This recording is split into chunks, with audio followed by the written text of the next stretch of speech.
null and alternative hypotheses were written down in terms of a parameter P being well, you can think of it as a couple different ways.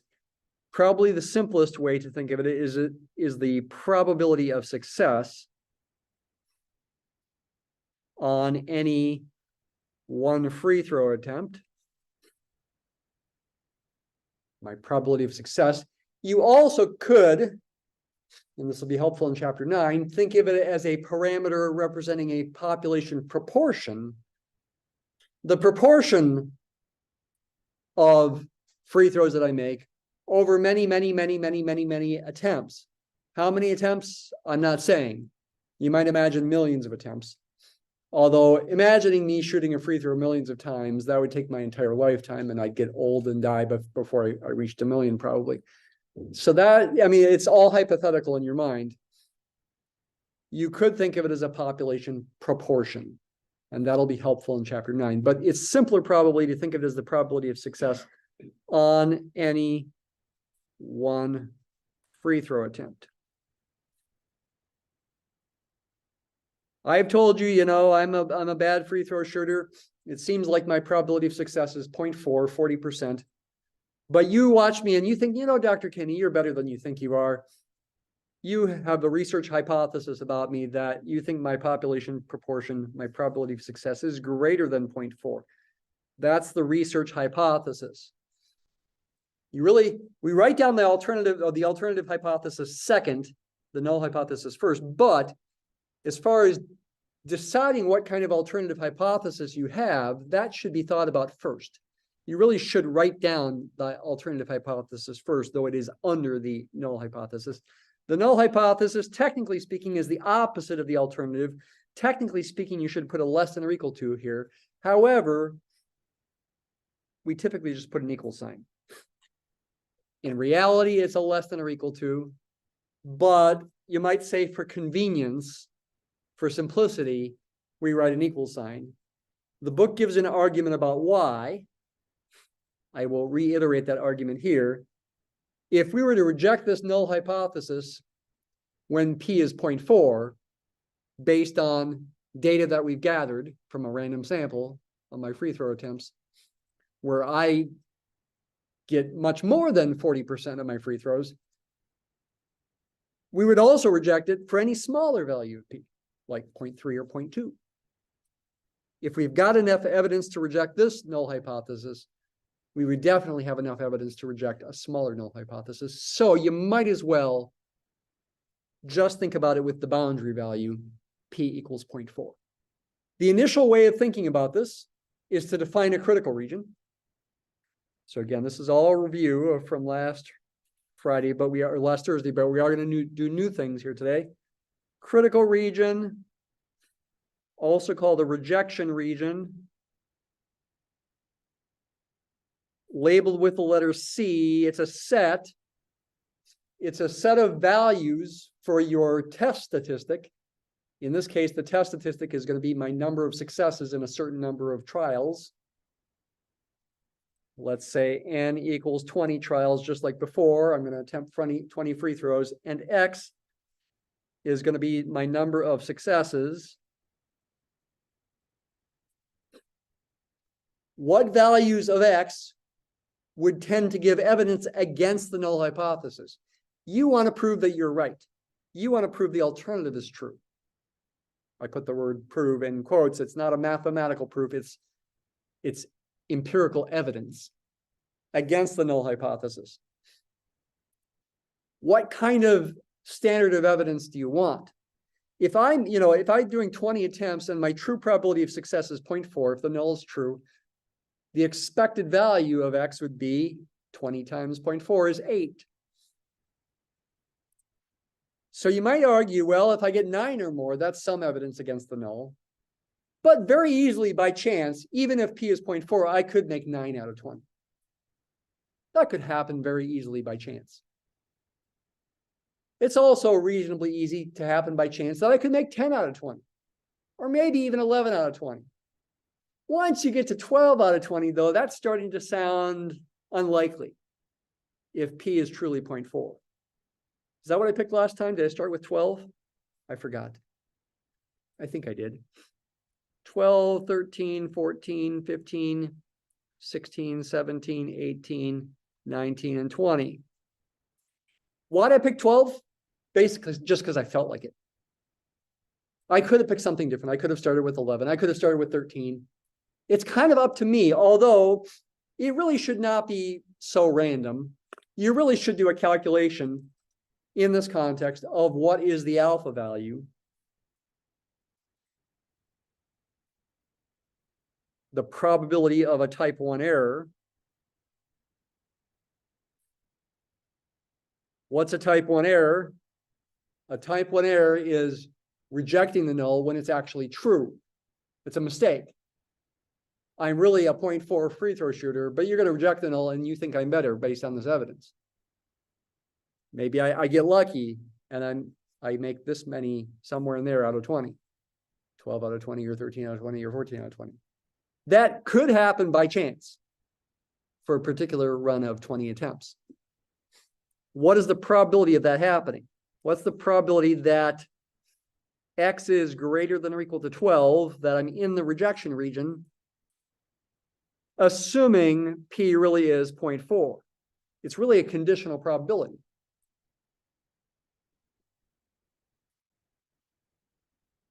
If you want to use a table or CDF function in your calculator, you should convert that to this.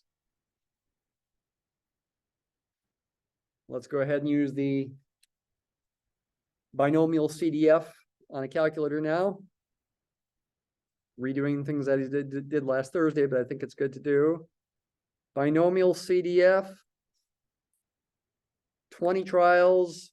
I'm assuming the null is true, right? This is a conditional probability where I'm assuming the null is true to calculate this probability of a type 1 error. P is 0.4. I had to switch the 12 to 11 because X is discrete.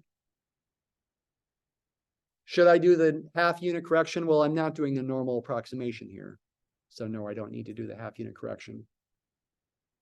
If I'm using the binomial CDF in my calculator, I definitely don't want to do the half unit correction. 11, paste. So this is about 1 minus 0.9435, giving us approximately 0.0565. Might be best to round that to 0.06. If I choose this as my critical region, my probability of making a type 1 error, if I'm truly have a free throw percentage of 40%, is about a 6% chance. There's about 6% chance that I will do so well in that particular trial run of 20 trials that you're going to say, hey, Dr. Kinney, I'm definitely rejecting the null. You're definitely better than a 40% free throw shooter. But what if I'm really not?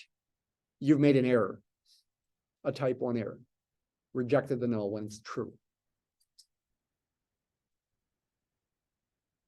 Again, about a 6% chance of that happening.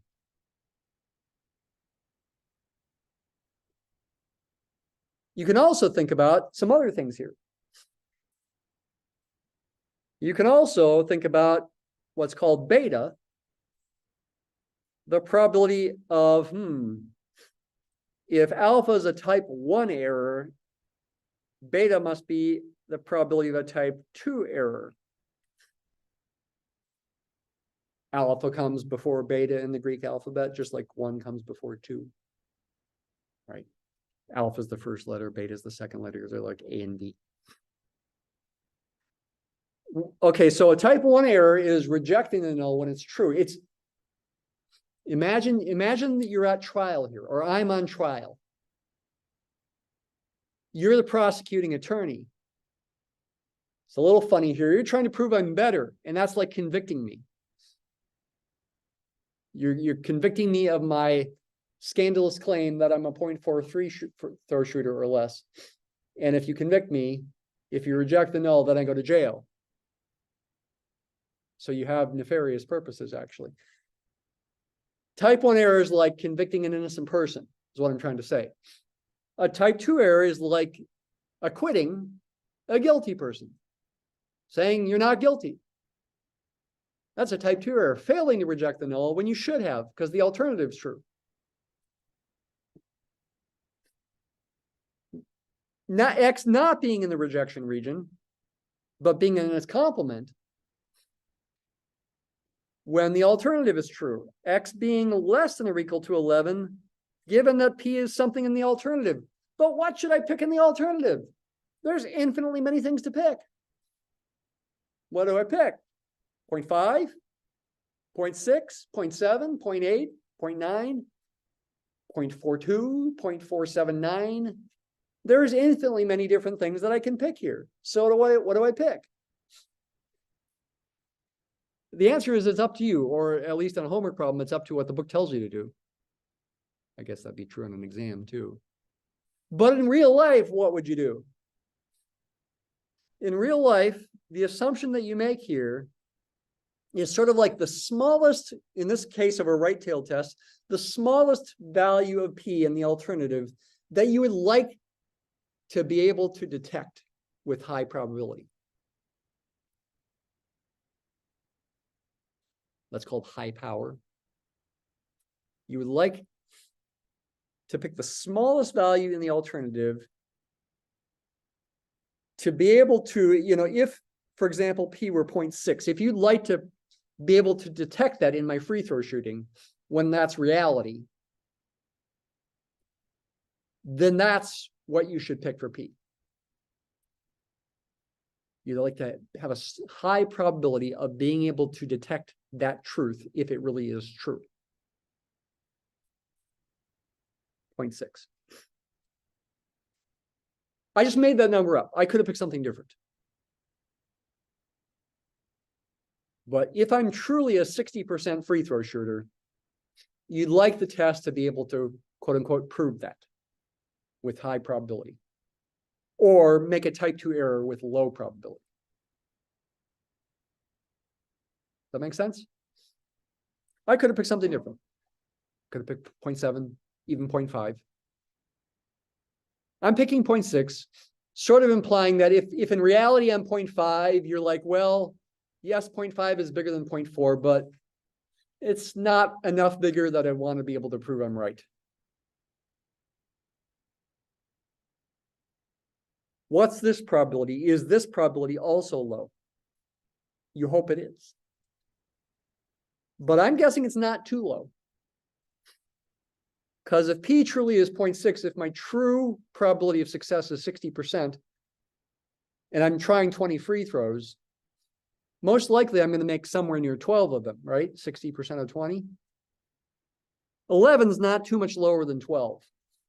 So probably this probability, while being less than 0.5, will not be super small. Maybe 0.4 or something. Let's try it. Go once again to your binomial CDF. 20 trials still, change the P to 0.6. Keep the X value at 11. I'm going to get something a little less than 0.5, about 0.40. Probably too high. This does also mean my power for this test, which is the probability of correctly rejecting the null being in the critical region, given that the null is false, and in particular, I'm assuming P is 0.6, will be 1 minus beta. That'll be 0.6. Beta is probably too big. The power is probably not big enough. What do people shoot for typically with beta and the power? They typically shoot for maybe 20% or lower for beta and 80% or higher for the power. Is that something that's set in stone? No, it's just sort of a generic guideline.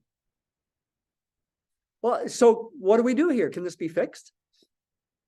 Yeah, it can be fixed. How? This might feel like cheating. Pick a different value of P. Like what different value of P? Something bigger. Oh, like say 0.7 instead of 0.6.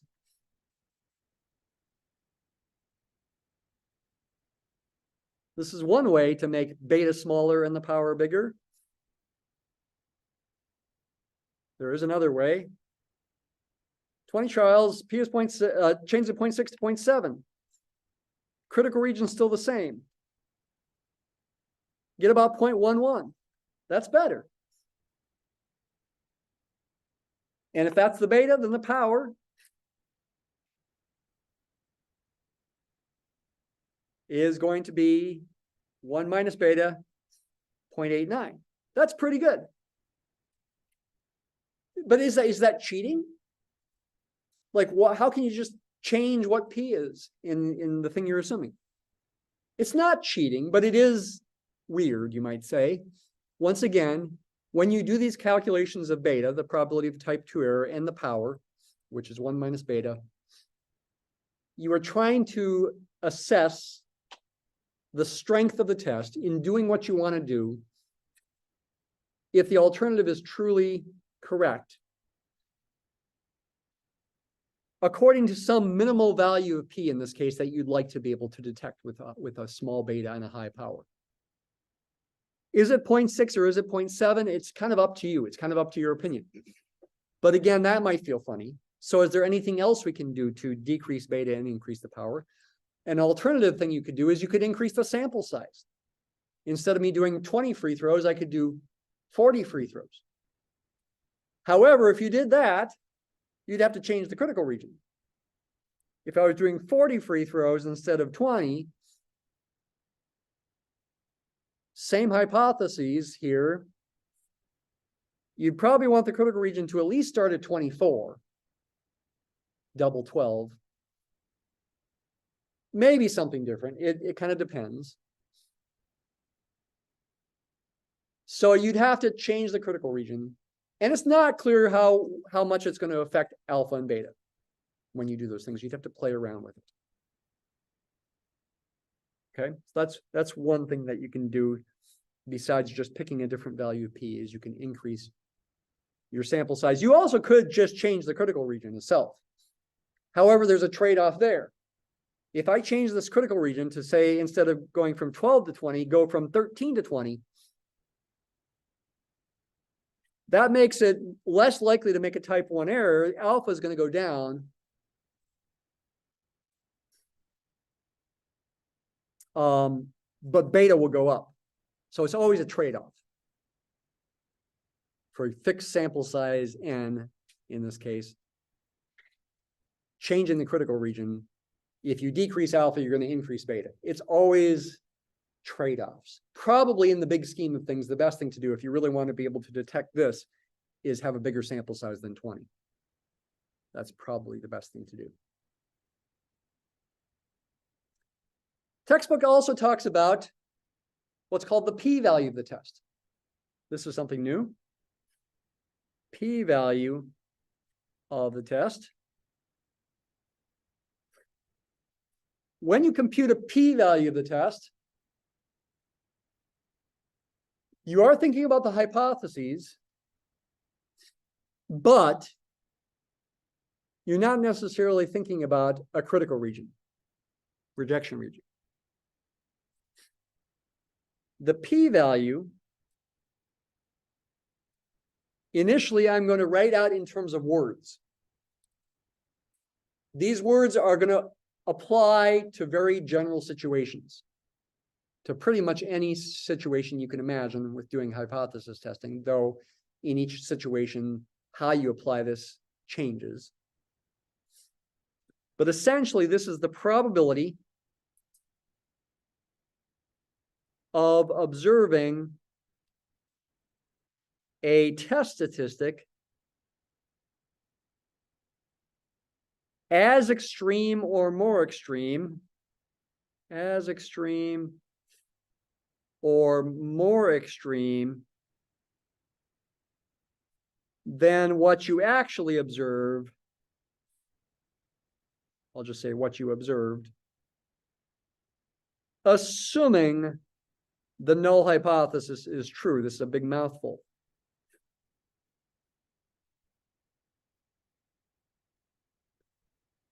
The null hypothesis is true. This is a big mouthful, but very important. And people get this wrong all the time. In fact, and this is just reality, it's not putting people down.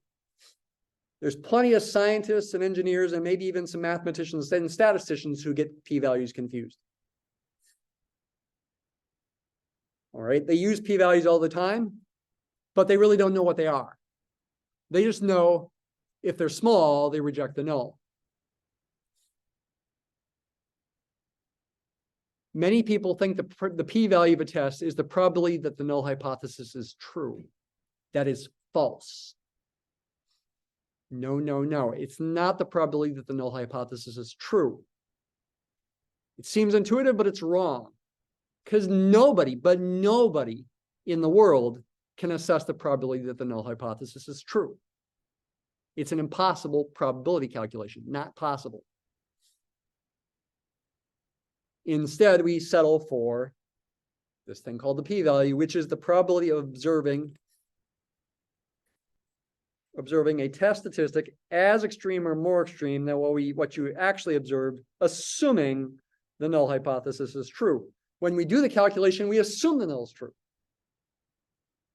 Does that mean the null is true? No. It's a theoretical calculation based on that assumption. But it's a theoretical calculation that's got practical importance in terms of decisions. So how does this play out, say, in the basketball example? I'd have to have an observed value of a test statistic. What do I mean by that? I'd have to actually shoot 20 free throws and count how many I make. The test statistic would be the number that I make. Or you might say the percentage that I make. Proportion that I make. Here in chapter 8, let's think of it as the number that I make. In chapter 9, we'll think of it as the proportion that I make. Suppose I attempt n equals 20 free throws, and a miracle happens, and I make x equals 13 of them.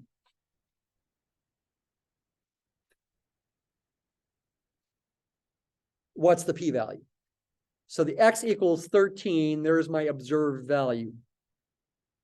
X, the number of successes, is my test statistic here. Test stat.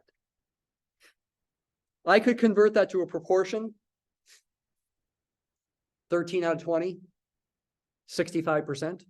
And in chapter 9, we do that. But here in chapter 8, let's keep it as just the number.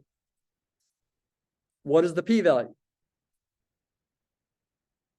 It is a probability. That's why it's called a p-value, because it is a probability, but it's a probability in a very limited kind of situation. Again, of observing a test statistic as extreme or more extreme. Now, what we actually observe 13. What does as extreme or more extreme mean? For this right-tailed test, it's extreme to the right. 13 or more. For a left-tailed test, extreme would be in the leftward direction, something or less. What's the probability that capital X is greater than or equal to 13, assuming the null is true? P is 0.4. The as extreme or more extreme corresponds, in this case, to the greater than or equal to for this right-tailed test.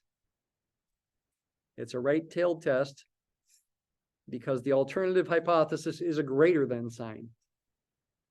When we use normal curve examples, this probability is going to be an area under a normal curve to the right of something. Or if we use a t-distribution, it'll be the area under that t-distribution to the right of something.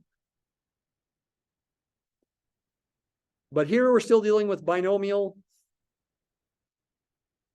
To use my technology, I'd want to do this. Use the normal or the binomial CDF again. Still 20 trials, change the P to 0.4. I'm assuming the null is true. Change this to a 12.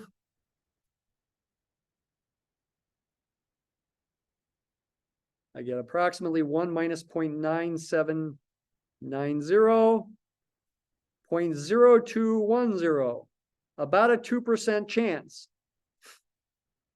of observing 13 or greater if I'm really a 40% free throw shooter. That's small, right? 2% is pretty small.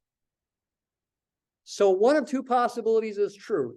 Either I am truly a 40% free throw shooter and I made 13 out of 20 by chance, with that chance, or I'm really a better shooter. When this p-value is small, we prefer the latter explanation, that I'm a better shooter. Is it right? No. I'm rejecting the null, but I could be making an error, a type 1 error, rejecting the null when it's true. I never found a critical region here. Though it should feel intuitive that this is related to the critical region that I had in the previous approach. This is less than 0.06, which was the alpha of the previous approach.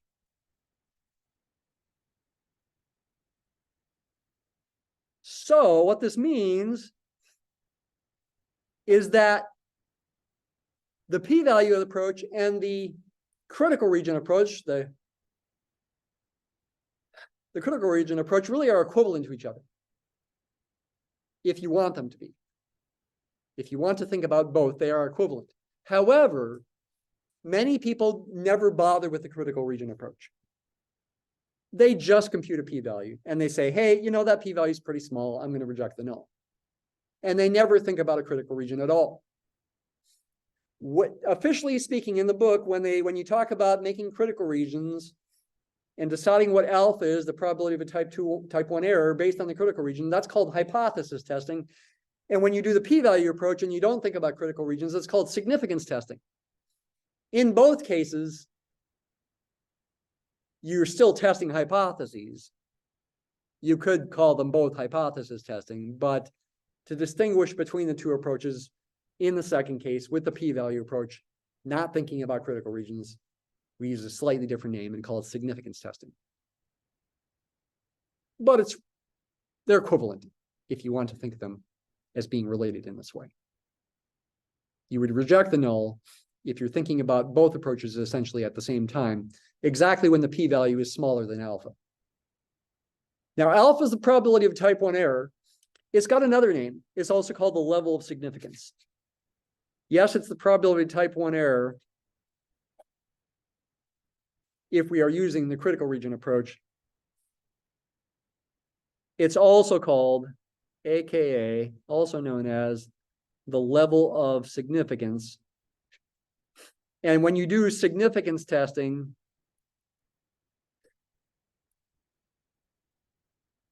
you might still decide on a level of significance ahead of time before you actually do the test. Maybe 6%, maybe 5%. If your p-value is less than that alpha, then you reject the null. And if it's not, you fail to reject.